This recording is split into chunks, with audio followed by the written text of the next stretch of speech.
Muito boa noite, muito bem-vindos mais uma vez aqui ao canal do YouTube Cabeleireiros de Excelência. Hoje tenho comigo, boa noite Ludmila, tenho comigo Ludmila Stratolato, tricologista capilar. Boa noite. Boa noite, Karina.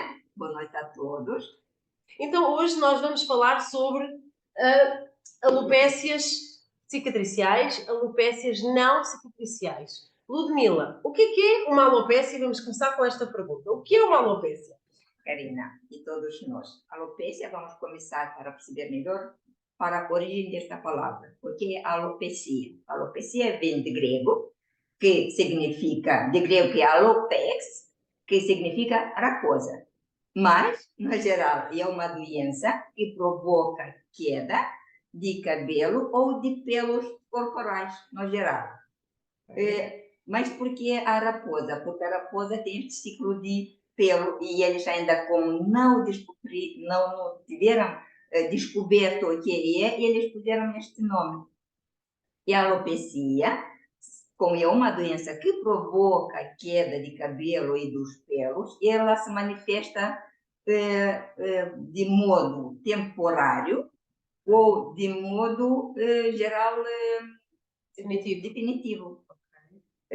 E ela se distingue em duas categorias, que são cicatriciais e não cicatriciais. Cicatriciais por quê? Porque há uma inflamação no folículo piloso e no bulbo, onde o bulbo perde as células tronco, onde vem depois outro ciclo. E há vários motivos para isso. Quais são as mais comuns que nós, os cabeleireiros, podem ver isso? E a alopecia por tração, quando nós fazemos aquelas tranças, Okay. Não é perigoso quando é uma, duas vezes, porque é mais perigoso quando o tempo é muito e repetitivo. Nós puxamos aquele cabelo, puxamos o folículo, faz uma inflamação e depois destruímos o bulbo. E lá, como o nosso folículo está situado no DER, e DER tem as células de colagênio que faz esta fibrose. Suporte, sim. Sim, onde há uma fibrose, não há regeneração de cabelo. Outra também é a alopecia, que muitos falam fibrosante frontal, quando a testa cada vez vai mais para trás, mas isto é uma doença, por exemplo, imunitária.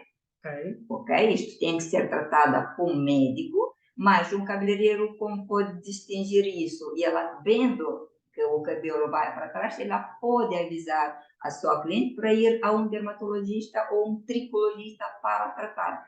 Quanto antes o tratamento, melhor depois é o resultado. Era isso que eu te ia perguntar agora, Ludmila. Quais são os primeiros sinais? Porque tu estás a falar, eu estou a imaginar aquelas clientes que começam a ficar com o cabelo mais relinho, aqui em toda a zona frontal. Já é um princípio. É um princípio, nós conhecemos isto. Por quê? Porque no local nós não vamos encontrar ósseo folicular. Vai ser liso, não há aquele buraquinho, não se vê.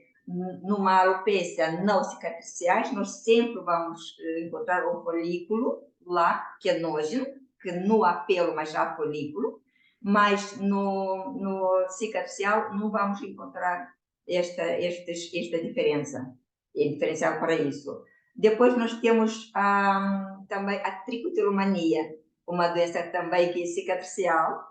Qual é? A mania de puxar cabelo. Vocês de certeza têm estes clientes que puxam o cabelo, a outros comem mesmo.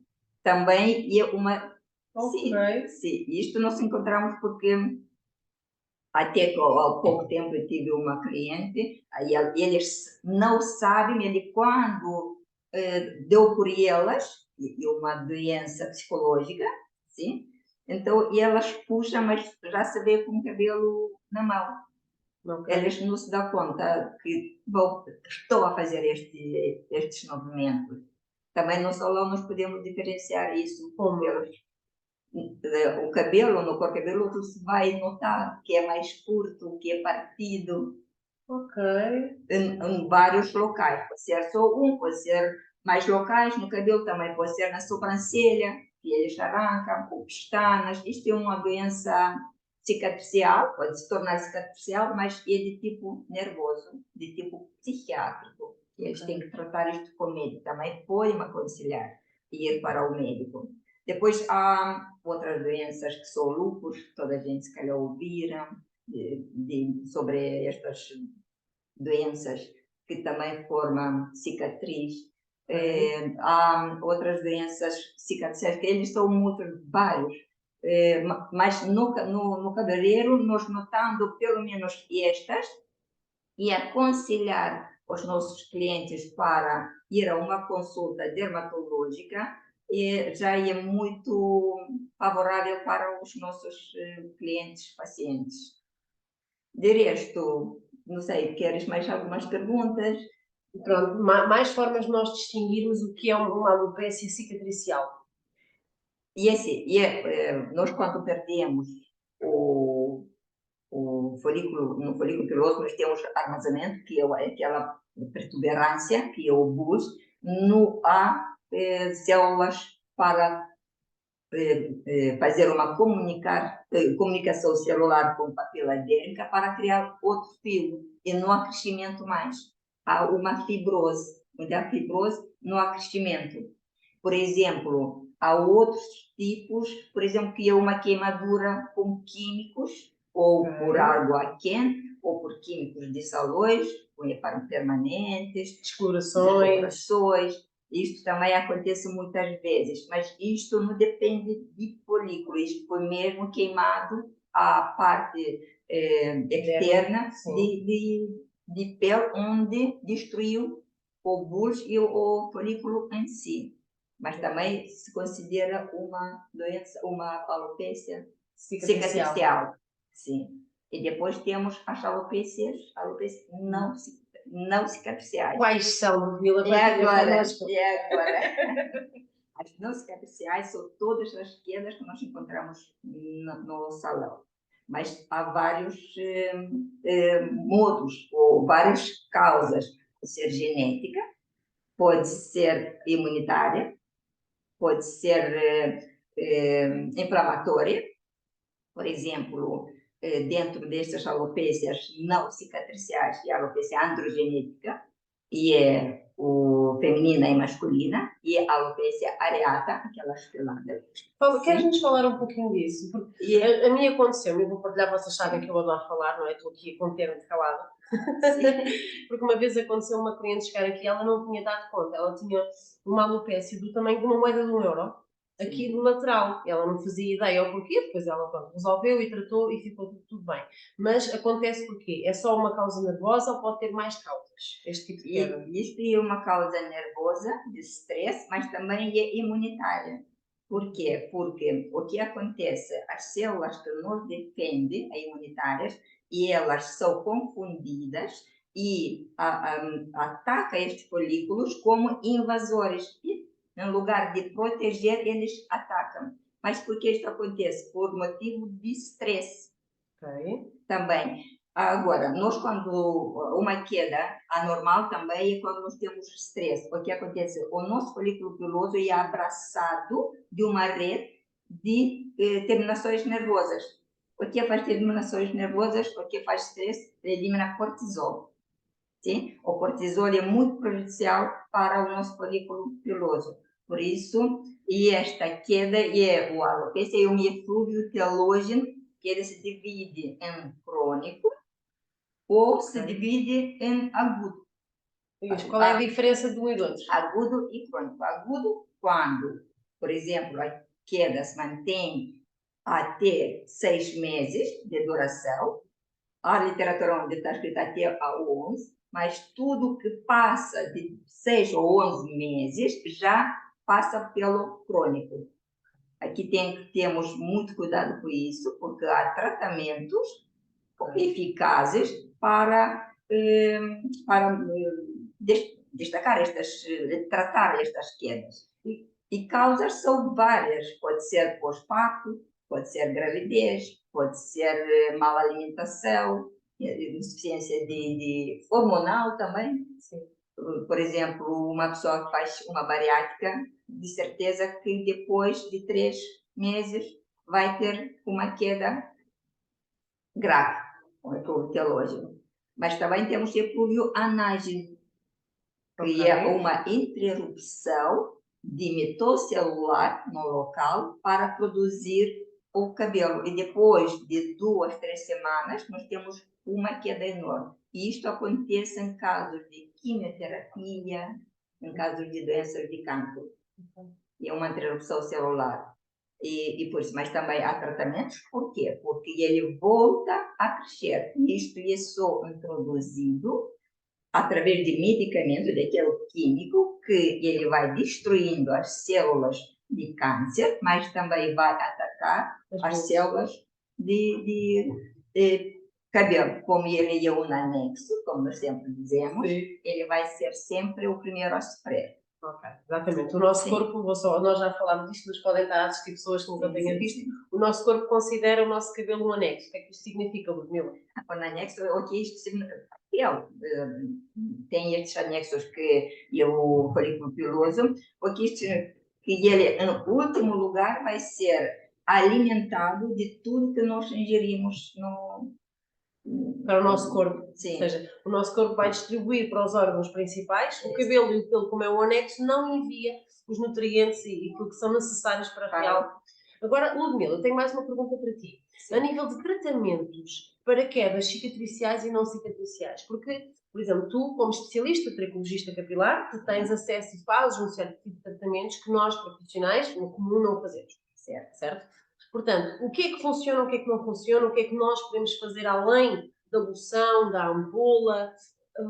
Fala-nos um pouquinho como é que nós podemos oferecer uma solução melhor à nossa cliente. No caso de alopecias, alopecia ou alopecia é a mesma significado, só que vem de outras línguas, Acho que é mesmo significado.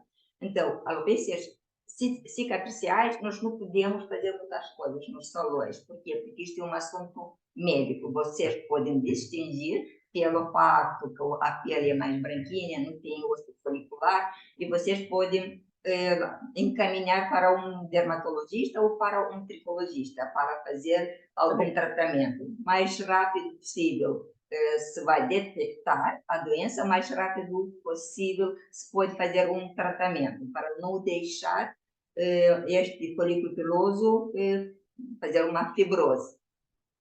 As alopecias não cicatriciais, como o eflúvio telógeno, como a alopecia areata, como, por exemplo, eflúvio anágeno, sempre há tratamentos. Não há cura definitiva, mas há tratamentos para isso. No salão são as soluções, sempre as ampolas, sempre falar com clientes para, por exemplo, uma alopecia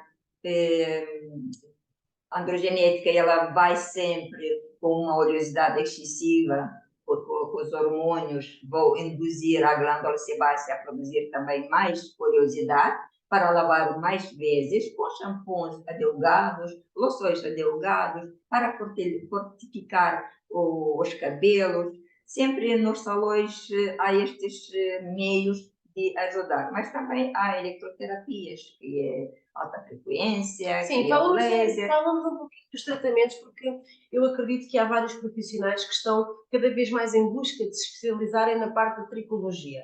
Abre connosco aqui um pouquinho, Ludmila, o que é que tu fazes? Quais são os tratamentos que estão disponíveis no mercado para um tricologista cuidar do cabelo de uma cliente? Portanto, alta frequência, que tu falaste agora. Sim, neste caso, cada cliente separado tem que ser avaliado, fazer uma avaliação para saber o que nós queremos fazer, porque nós não podemos fazer um protocolo para o cliente, porque hoje ele tem mais oleosidade, tem mais queda, tem mais inflamação, mas amanhã, ou a outra sessão que ele vem, o cliente vem, já não tem este recurso para fazer. Desculpa. Então, o que nós fazemos? Analisamos, bem, em primeiro lugar, o que se deve fazer? Tirar a inflamação. Com que nós podemos tirar a inflamação? Com produtos anti-inflamatórios, nós temos vários cosméticos aqui que ajudam, calmantes. Podemos fazer um laser de baixa potência, que tem muito, mas tem que ser especializados, não comprar um aparelho, não saber trabalhar com eles, porque isto não resulta, não funciona, não. Só pode piorar. Então, tem que ser a mesma, uma moda específica para estes determinados casos. Uma queda capilar, por exemplo, no eflúvio telóide, temos, por exemplo, marcas onde tem vitaminas, comprimidos para tomar e acalmar os clientes, porque se é um fluxo de eflúvio telóide pós-parto, ele vai cair, mas ele vai voltar rapidamente. Depois de 3, 4, 5 meses, ele vai voltar a crescer. Agora, se é um fluxo, um eflúvio anágeno, também vai voltar quando está interrompida o tratamento com químio, ele também vai voltar e às vezes volta ainda com outra estrutura mais forte. Mas, no geral, é detectar e avaliar e saber indicar um médico acompanhar para depois eles voltarem a fazer estas terapias no salão. Sozinhos, os cabeleireiros não vai no tempo de conhecimento para fazer um diagnóstico. Sim. Sempre tem que ser com o médico. Depois ele volta e... O médico ou o tricologista. E no caso eu vou partilhar. A Ludmila dá formação de tricologia capilar, portanto, se te queres especializar dentro desta área, procura a Ludmila. A Ludmila Stratulado. Olha, não quero soltar a espera disso, mas pois não, pode ser. É uma surpresa, é uma que eu estou a fazer à Ludmila. Mas acho que faz todo o sentido, porque cada vez mais o profissional deve evoluir numa vertente e esta é uma necessidade de mercado que eu vejo, os profissionais terem conhecimento das patologias e de doenças do corpo cabeludo e do fio de cabelo, que é para poder dar uma resposta adequada. Para quê, malta? Se nós nos capacitarmos cada vez mais, nós vamos conquistar a confiança e o respeito do cliente para connosco, que temos esta profissão, não é? Portanto, e nós somos os cabeleireiros, são os primeiros que têm o contato com estes pacientes, clientes, mais que um dermatologista. Quando vai fazer uma consulta, ele vai esperar esta consulta por mais tempo, mas o cabelo, as pessoas cortam quase todos os meses, ou de 2 meses, mas 90% dos clientes que procuram um cabeleireiro e se queixa de quedas capilares. Exatamente. Daí eu achar, e daí eu estar a fazer esta oferta, esta partilha, porque é realmente muito importante. Ludmila, estamos mesmo a terminar a nossa live, queres acrescentar mais alguma coisa? Cuidem-se e se perfeccionar em estas doenças é o mais valia que vocês podem ter no vosso espaço de cabeleireiro. Sem dúvida. Então vou-te deixar despedir, quem está a assistir. Obrigada, que gostaram e foi útil para vocês. Continuamos para a próxima. Exatamente, continuaremos sempre aqui, Ludmila sempre connosco, a primeira convidada do canal e resistente aqui, faz parte da casa já. Obrigada, Ludmila, mais uma vez. Obrigada. Obrigada aí que estás a assistir. Já sabes, se gostaste deste conteúdo, clica no gosto, subscreve o canal e partilha com profissionais que tu achas que vão beneficiar desta informação. Eu também me despeço. Até à próxima semana. Até a próxima. Obrigada.